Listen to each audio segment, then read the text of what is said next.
Hello, my dear friends. Welcome back to the lecture series of Judicial Examination. I am Dr. Wasim I Khan, Assistant Professor, Shri Shivaji Law College, Parbhani, Maharashtra, India. So today's point of discussion is Section 21 of Indian Evidence Act, which dealt with the concept of admission. So along with Section 21, we will discuss the question asked by the examiner on this section, as well as the probable question which may be asked by the examiner on Section 21 of Indian Evidence Act in the prelim examination. तो आज का हमारा point of discussion है section 21 Indian Evidence act का. इस पर पूछे गए क्वेश्चन भी हम डिस्कस करने वाले हैं और ऐसे क्वेश्चन जो एग्जामिनर पूछ सकता है इस सेक्शन पर वो भी हम डिस्कस करेंगे. So without wasting your much time, let's start the topic.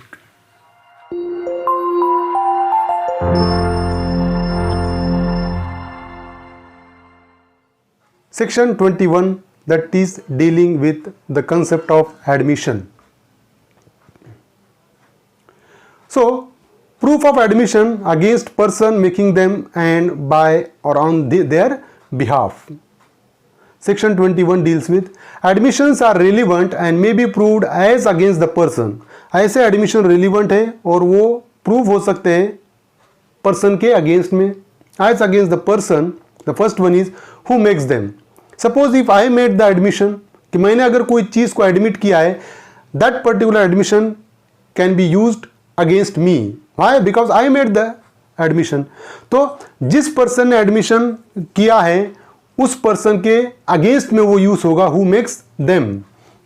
Then और इज रिप्रेजेंटेटिव इन इंटरेस्ट, या वो एडमिशन ऐसे पर्सन के अगेंस्ट में यूज होगा जो रिप्रेजेंटेटिव है इंटरेस्ट का. Then third one is but they cannot be proved by or on behalf of the person. but general rule क्या है कि मैं अगर कोई एडमिशन देता हूं या मेरा रिप्रेजेंटेटिव कोई एडमिशन देता है तो मेरे इंटरेस्ट के या मेरे रिप्रेजेंटेटिव के इंटरेस्ट के अगेंस्ट में यूज होगा admission. That is a general rule. But मेरा एडमिशन मैं खुद के बेनिफिट के लिए यूज नहीं कर सकता हूं. अगर मैं कोई एडमिशन दे रहा हूं और उसका बेनिफिट अगर मुझे जा रहा है तो जनरल रूल ये कहता है कि वो एडमिशन एडमिसिबल नहीं है, रिलीवेंट नहीं है. तो but they cannot be proved by or on behalf of the person who makes them or by his representative in interest except in the following cases. कि जनरल रूल ये कहता है कि मैं एडमिशन दे रहा हूं, मैं मेरे बेनिफिट के लिए मेरा एडमिशन यूज नहीं कर सकता हूं. But there are a certain exception laid down under section 21. But कुछ एक्सेप्शन है जिसमें मैं मेरा एडमिशन मेरे बेनिफिट के लिए भी यूज कर सकता हूं. अब वो एक्सेप्शन हम डिस्कस करेंगे सेक्शन 21 के.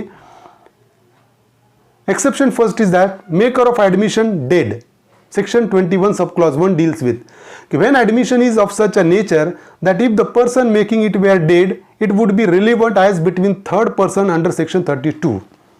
अगर एडमिशन ऐसा है कि एडमिशन देने के बाद जिस पर्सन ने एडमिशन दिया अगर उसकी डेथ हो जाती, हमको ये प्रोबेबिलिटी डिस्कस करना है कि अगर एडमिशन देने के बाद अगर उसकी डेथ हो जाती है एडमिशन देने के बाद तो उसका statement section 32 as a dying declaration अगर रिलीवेंट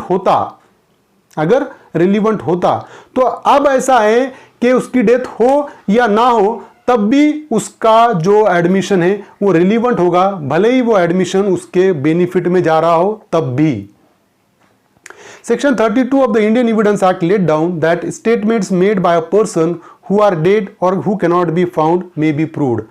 तो हमने देखा कि सेक्शन 32 ये बोलता है कि ऐसे पर्सन का स्टेटमेंट जो स्टेटमेंट देने के बाद एक तो उसकी डेथ हो गई या वो पर्सन मिल नहीं रहा है, कहां पर है वो, तो उसका जो स्टेटमेंट है वो रिलीवेंट होता है.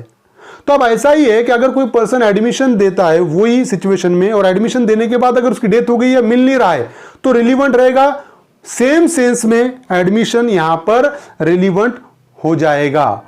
अब उसका एग्जाम्पल हम देखेंगे कि for example Peter the captain of sheep is tried for casting her away. कि पीटर पे ये चार्जेस है कि उसने जो शीप है जो वो चला रहा था कैप्टन है उस शिप का, और जो चला रहा था उसने इंटेंशनली वो शिप को डाइवर्ट किया और रूट से भटका दिया उसको, ये उस पर चार्जेस है। अब हुआ ऐसा कि Peter produces a book kept by him in ordinary course of his business where it was mentioned that the ship was on proper course. तो पीटर क्या करता था कि पीटर की ऑफिशियल ड्यूटी थी कि वो डे टू डे लाइफ में एक book, ordinary course of business में वो बुक मेंटेन करता था डे टू डे लाइफ में, और बुक में ऐसा मेंशन था कि at that time the ship was on proper course. तो वो बुक में ये मेंशन किया हुआ था कि शिप वो टाइम पे प्रॉपर कोर्स पे थी। तो अब सिचुएशन ऐसी है कि Peter may prove the statement in this book because they would be admissible if he were dead under section 32 clause 2। तो पीटर क्या कर सकता है, वो जो कंटेंट है बुक के वो प्रूव कर सकता है। कैसा? क्योंकि अगर फॉर एग्जांपल अगर पीटर की डेथ हो जाती तो सेक्शन 32 सब क्लॉज 2 में वो बुक के कंटेंट रिलीवेंट होते। सेम सेंस में सेक्शन 21 सब क्लॉज 1 में भी वो रिलीवेंट हो गए। अब देखो कि अगर वो कंटेंट्स प्रूव होते हैं तो इसका बेनिफिट किसको जा रहा है? पीटर को जा रहा है, क्योंकि वो कंटेंट के जरिए पीटर अपना इनोसेंस प्रूव कर सकता है। तो such admission becomes relevant by exception 1। Exception 2 is that admission made in a particular mental और फिजिकल स्टेट। ऐसा एडमिशन जो एक पर्टिकुलर मेंटल और फिजिकल स्टेट में किया गया हो, that is also becomes relevant though that particular admission is in favour of the maker. The state of a man's mind or body is relevant under section 14 of the Indian Evidence act. तो section 14 में person का state of mind और उसकी bodily feeling दोनों relevant ठहरा दिए वाली है। सेक्शन 14 में हमने ऑलरेडी डिस्कस किया हुआ है। An admission may be proved by or on behalf of the person making it if it consists of a statement as to the existence of a state of mind or body provided that। तो person खुद अपना admission prove कर सकता है जिसमें उसका state of mind है, या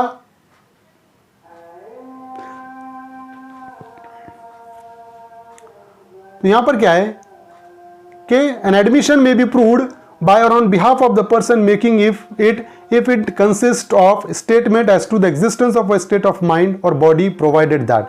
कि अगर पर्सन का एडमिशन जो है, पर्सन का स्टेटमेंट अगर उसका स्टेट ऑफ माइंड बता रहा है या उसका स्टेट ऑफ बॉडी बता रहा है तो वो एडमिशन प्रूव कर सकता है सेक्शन 21 में, भले ही वो एडमिशन के कंटेंट्स उसको बेनिफिट दे रहे हो तब भी।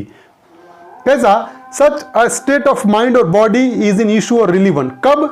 अगर उसका state of mind or body अगर रिलीवेंट या इशू है, इन इशू है और रिलीवेंट में है, उस सिचुएशन में वो अपना एडमिशन को प्रूव कर सकता है। फॉर एग्जांपल वो स्टेट ऑफ माइंड एग्जिस्ट करता था, वो उसकी बॉडीली फीलिंग वो थी या नहीं थी, अगर ये कोर्ट को डिसाइड करना है तो उस सिचुएशन में एडमिशन रिलीवेंट हो जाएगा उससे related. The statement is made at or about the time when such state of mind or body existed.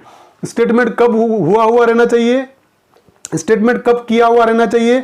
जब उसका स्टेट ऑफ माइंड, ऐसा कहा जा रहा है केस में कि he was having a state of mind or body, कि उसका स्टेट ऑफ माइंड और स्टेट ऑफ बॉडी उस टाइम पे ऐसी थी। अगर ऐसा केस में इशू है तो उस सिचुएशन में क्या होगा कि वो अपना स्टेट ऑफ माइंड ऐसा नहीं था, ये प्रूव कर सकता है, ऐसा एडमिशन प्रूव कर सकता है सेक्शन 21 सब क्लॉज 2 में। The statement was accompanied by conduct rendering it's falsehood improbable.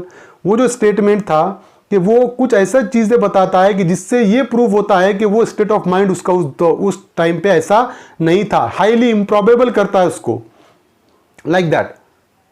अब एक्सेप्शन जो 2 है उसको हम एग्जाम्पल के जरिए समझने की कोशिश करेंगे। Suppose Ram is accused of receiving stolen goods knowing them to be stolen. Ram पे चार्जेस है कि वो उसने चोरी का माल खरीदा पता होते हुए कि वो चोरी का है।